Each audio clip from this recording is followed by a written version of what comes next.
We got the speeding to death story of YouTuber, one stock F30, last race. I've seen like little snippets of like this on like Instagram, but I never really actually like went into like what actually happened. But one night, that speed cost him everything. YouTuber Andre Beetle, better known as One Stock 30, was known for his adrenaline-fueled videos, pushing his BMW to the limit.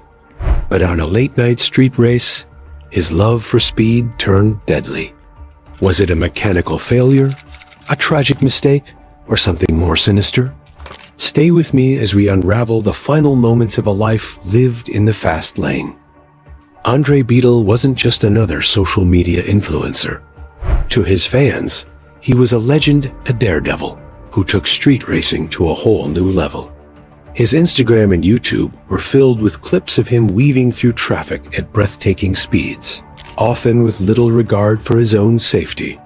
But to some, it was only a matter of time before things went horribly wrong. In the early hours on a quiet New York highway, Andre's last race would end in tragedy, shaking his followers and reigniting the debate over the dangers of street racing. Today, we're diving deep into Andre's story, who he was, what drove him, and how one final race ended his life. Street racing has always been a high-risk, high-reward game, and it's only gotten more popular in the age of social media. No, it has. It's just been an all risk, no reward, very low reward. Like, they're not racing for money. They're just racing to see who's the fastest car. Like, it's all risks, no reward. For influencers like Andre, these races were a way to connect with fans, chase fame, and live life on the edge. But the thrill comes at a cost. Street racing isn't just dangerous, it's illegal. And in densely populated cities like New York, where traffic, pedestrians, and narrow streets leave little room for error, one wrong move can mean disaster. As Andre's story shows, these races don't just put the drivers at risk. They endanger everyone around them. So, what drives someone to take these risks? For Andre, it was the allure of speed, fame, and the rush that only comes when you're living on the edge. Wanted to be him, to feel that rush of speed that only he seemed to embody. And to keep that reputation alive, he was always looking for the next big race. The night of his last race started like any other. Andre and a few other racers gathered in Queens, setting the stage for a high-stakes race down the Belt Parkway. Spectators lined the road, capturing everything on their phones. To them, this was just another night of fast cars and daring drivers. But for Andre, this was going to be the race that defined him or destroyed him. As the cars lined up, engines revving, he was ready to push his BMW to its limits. As the race began, Andre shot forward, his BMW roaring down the parkway. He hit speeds that would make anyone's heart pound. But what he didn't know was that his car had a hidden weakness. Earlier that week, he'd noticed some issues, nothing serious, he thought. But at these speeds, even a minor problem could spell disaster. Some say the engine was pushed too hard. Others believe it was a freak accident. But whatever the reason, Andre's BMW started to struggle, the engine overheating and leaking oil. At 160 miles per hour, there's no room for mistakes. Andre's car began to skid, the tires losing traction as oil leaked onto the road.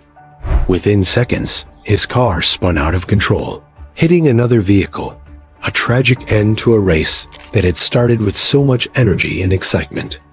The crash was violent, the impact sending debris flying, and Andre was thrown from the car, having only a helmet to protect him. The scene was chaos. Spectators were horrified, phones dropped, and the reality of street racing's deadly risks became painfully clear. Andre's passenger, a young man just 21 years old, was injured, but somehow managed to survive. The driver of the other car involved in the crash, miraculously unharmed, stayed at the scene, but Andre's fate was sealed. He was rushed to Jamaica Hospital, where he was later pronounced dead. Just 25 years old, his life and career cut short in an instant. News of Andre's death sent shockwaves. YouTuber passed away after crashing his car during a race. Wait, did it catch on fire? It looked like he caught on fire. It looked like he's burnt. It probably caught on fire. Waves through his community Don't even look recognizable. and the online world. Fans and friends were devastated, flooding social media with tributes and memories of his daring spirit. "Fly high, dog. You're a legend forever," one friend posted, echoing the sentiments of many who had followed his journey. But there were also others who saw his death as a cautionary tale, a grim reminder of what can happen when thrill-seeking becomes reckless. The New York Police Department quickly released a statement detailing the accident and the investigation into what went wrong. They confirmed that Andre wasn't wearing a seatbelt and noted that the speed he was going made it nearly impossible for anyone to survive. For the community that loved him, this was a hard truth to swallow. Some fans blamed the accident on his car's mechanical issues, while others pointed to the risks of street racing itself. But one thing was clear: Andre's death wasn't just a loss. It was a wake-up call for everyone. Andre Beetle's story isn't unique in the world of street racing. It's a world where thrill often blinds people to the dangers, where speed and fame become more important than safety and life itself. Andre's life, though short, was lived with intensity, his passion for racing inspiring fans and friends alike.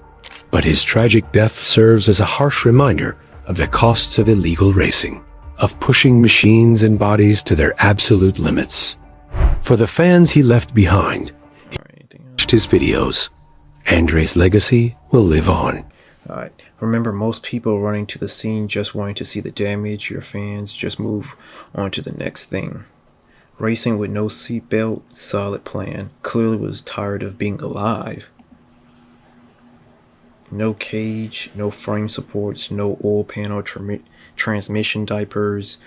Who knows if any of these things would have helped or not, but when someone starts getting into 100, 1,000 plus HP, some things are kind of standard. Right, a helmet but no seatbelt is wild. He's wearing a seatbelt. He's wearing a helmet with no seatbelt. I feel for his friends and family. I truly do, but it's hard to feel bad for people who want to go out and swim through highway traffic. Most people are just trying to get home safely, and you have street racers blowing past them at over 150 miles an hour. It's kind of hard to feel bad. Cars made to go fast, but at that speed, they are not made to protect you. Seat belts, helmets, racing seats, front and rear, crumple or crash zones, airbags, or door impact bars will not save you at 160 to 200 miles per hour. Going like 100, over 100 miles an hour and like get into a crash, like there's really like nothing that can like really save you. The mistake of buying a high power car and not being able to handle it. I don't think it wasn't that he was able to handle it. They're all signaling to the fact that there was something wrong with his car, but I think that he could handle it because he's been driving it. He was doing street races with it, so I don't know why he wouldn't be able to handle it. It's gonna be okay, got nothing to fear. Diamonds dancing hard, look like chandelier.